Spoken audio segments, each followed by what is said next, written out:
अखंड मंथन के सभी दर्शकों को नमस्कार। दिन भर के समाचारों के कार्यक्रम बस इतनी सी बात के साथ मैं हूं शेखर त्रिपाठी।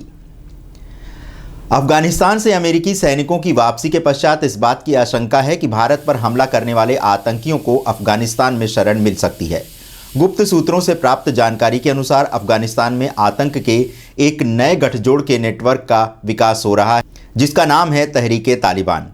ये आतंकी समूह पाकिस्तान के लश्कर-ए-तैयबा और हक्कानी नेटवर्क के सहयोग से आतंकवादी गतिविधियों को अंजाम देने के लिए तैयार है। इस मध्य जैश-ए-मोहम्मद नाम का आतंकी संगठन आतंकियों को प्रशिक्षण देने जा रहा है। इनमें से कई आतंकियों को तो बेहद खूंखार ऑपरेशन के लिए तैयार किया जा रहा है।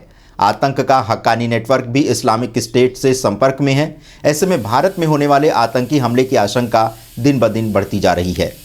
इधर अफगानिस्तान में नई सरकार के गठन की तैयारी के साथ साथ हक्कानी के आतंकियों को भी सरकार में महत्वपूर्ण स्थान प्राप्त हो सकता है।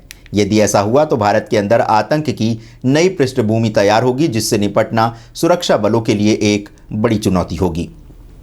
माना जा रहा है कि तालिबान सरकार के गठन के दिन या उसके एक सप्ताह के अंदर भारत एवं पड़ोसी देशों में कोई न कोई बड़ी आतंकी घटना घट सकती है।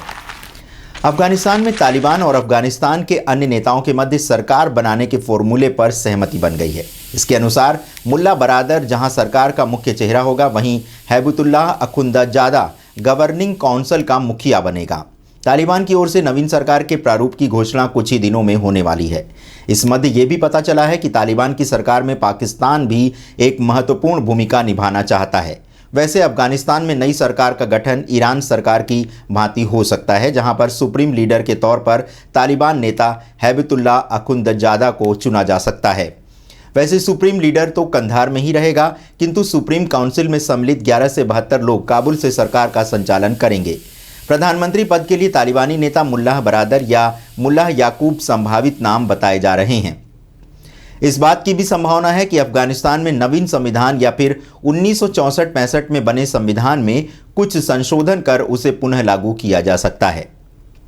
माना जा रहा है कि अफगानिस्तान में सत्ता परिवर्तन के पश्चात खुफिया विभागों में काम कर चुके कुछ लोगों को निशाना बनाया जा सकता है, लेकिन इस बार तालिबान ये हत्याएं सरेआम नहीं करेगा जैसा कि पहले किया करता था।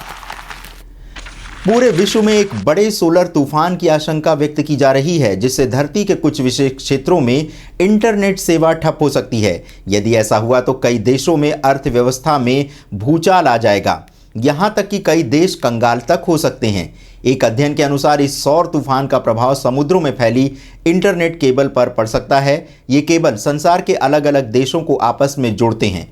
इन समुद्री केबल में करंट के बहाव को बनाए रखने के लिए रिपीटर्स लगे होते हैं। वे सौर तूफान के प्रति बेहद संवेदनशील होते हैं। यदि सौर तूफान आता है तो इन रिपीटर्स को बड़ा नुकसान पहुंच सकता है। फाइबर ऑप्टिकल से जुड़े देशों के इंटरनल इंटरनेट तक यदि सौर तूफान पहुंचा तो ये पूरी तरह नष्ट हो सकता है। जब भी सौर तूफान आते हैं तो ये इलेक्ट्रिकल ग्रिड्स को हानि पहुंचा देते हैं, जिसके कारण एक बड़े क्षेत्र में अंधेरा फैल जाता है। वैसे इससे पूर्व सबसे भयावह सौर तूफान 1859, 1921 और 1989 में आए थे, जिसके कारण कई देशों में बिजली सप्लाई बाधित हुई थी, तो कई देशों में ग्रिड्स फेल होने के कारण अंधेरा फैल गया था। कोरोना वायरस संक्रमण के नए केसों ने एक बार पुनः चिंता बढ़ा दी है। 5 दिनों तक लगातार 40,000 से अधिक केस मिलने के उपरांत मंगलवार को 31,000 केस मिले थे, किंतु एक बार पुनः ये आंकड़ा 41,965 तक पहुंच गया है। इस तरह से बीते एक सप्ताह में 6 दिन ऐसे बीते हैं जब कोरोना के नए केसों का आंकड़ा 40,000 के पार रहा है। इसके चलते एक्टिव केसों में भी वृद्धि हो रही है। दक्षिण अफ्रीका में पाए गए कोविड के नए वेरिएंट C1.1.2 को लेकर अब कई देशों की चिंता बढ़ती जा रही है। जुलाई में साउथ अफ्रीका से जितने केस आए उनमें से करीब 2% इसी वेरिएंट के थे। C.1.2 को रिसर्चर्स ने म्यूटेशंस का तारामंडल कहा है। कुछ ने इसे बाकी वेरिएंट्स के अनुपात में बेहद म्यूटेटेड बताया है। मूल वुहान स्ट्रेन के अनुपात में इसमें 44 से 59 म्यूटेशंस अलग हैं। अधिकतर म्यूटेशंस स्पाइक प्रोटीन में हैं, जिसकी सहायता से वायरस मनुष्य की कोशिकाओं पर हमला करता है। पिछले 17 महीनों का अनुभव यही बताता है कि स्पाइक प्रोटीन्स के म्यूटेशंस संक्रामकता को बढ़ा सकते हैं। किंतु यदि C.1.2 वेरिएंट संक्रामक एवं गंभीर बीमारी देने वाला भी हुआ तो एक बड़े संकट का ये संकेत हो सकता है। ये वेरिएंट वैक्सीन द्वारा दिए गए सुरक्षा चक्र को भी भेज सकता है। इस बीच WHO की ओर से कहा गया था कि भारत में कोरोना वायरस एंडेमिक स्तर पर है, यानी समाप्त होने वाला है, किंतु नए वेरिएंट ने एक नई चेतावनी दे दी है। किंतु डेल्टा वेरिएंट के कारण भारतीयों में प्रतिरोधक क्षमता में जो वृद्धि हुई है, उससे नए वेरिएंट के प्रभाव में कमी आ सकती है। अभी पिछले 3 माह में साउथ अफ्रीका समेत 8 देशों में ये नया वेरिएंट मिल चुका है। अब यदि आप चाहें तो अपने दिवंगत परिजनों का अस्थि विसर्जन दूर रहते हुए भी हरिद्वार के गंगा घाट पर करा सकते हैं। इसका आप सजीव प्रसारण भी देख सकेंगे। 1 माह के अंदर योजना आरंभ होगी, जिसमें विदेशी नागरिकों से $100 का शुल्क तो भारतीय नागरिकों से शुल्क की राशि अभी तय की जानी शेष है।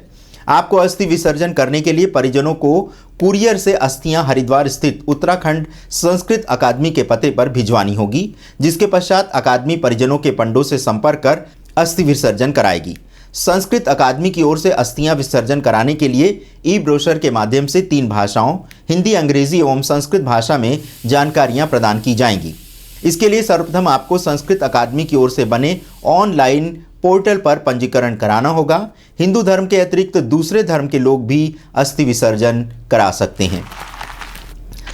कोरोना महामारी के चलते देश की अर्थव्यवस्था की धीमी पड़ी गति में वित्तीय वर्ष 2021-22 के तिमाही में 20.1% का उछाल देखने को मिला है। यद्यपि पिछले वित्त वर्ष की पहली तिमाही में जीडीपी में 24.4% की गिरावट आई थी। ऐसे में जीडीपी का आधार ही कम हो गया था। 20.1% की उछाल के पश्चात जीडीपी प्री कोविड पीरियड के लेवल में नहीं पहुंच पाई है। आंकड़ों के अनुसार कृषि, बागवानी, फिशिंग, बिजली, गैस और वाटर सप्लाई समेत दूसरी यूटिलिटी सेवाओं में 2019-20 के अनुपात में अधिक वृद्धि देखी गई है। इस सेक्टर में 8.21% का उछाल आया है।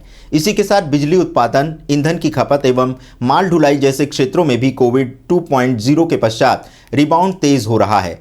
मैन्युफैक्चरिंग सेक्टर में तेज रिकवरी देखी जा रही है, लेकिन सर्विस सेक्टर की गति अभी भी मंद है। ऐसे में चिंता की बात यह है कि यदि कोरोना की तीसरी लहर आती है तो एक बार पुनः अर्थव्यवस्था का डूबना तय है, किंतु वर्तमान आंकड़े स्वस्थ अर्थव्यवस्था के संकेत तो दे ही रहे हैं।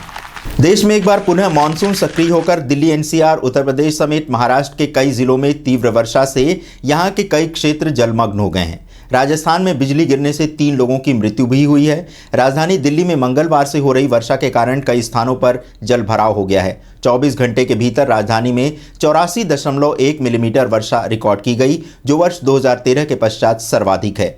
दिल्ली एनसीआर में तीव्र वर्षा हेतु ऑरेंज अलर्ट भी घोषित किया गया है। भारतीय मौसम विज्ञान विभाग ने 4 सितंबर तक पश्चिम और मध्य भारत में तीव्र वर्षा की चेतावनी दी है।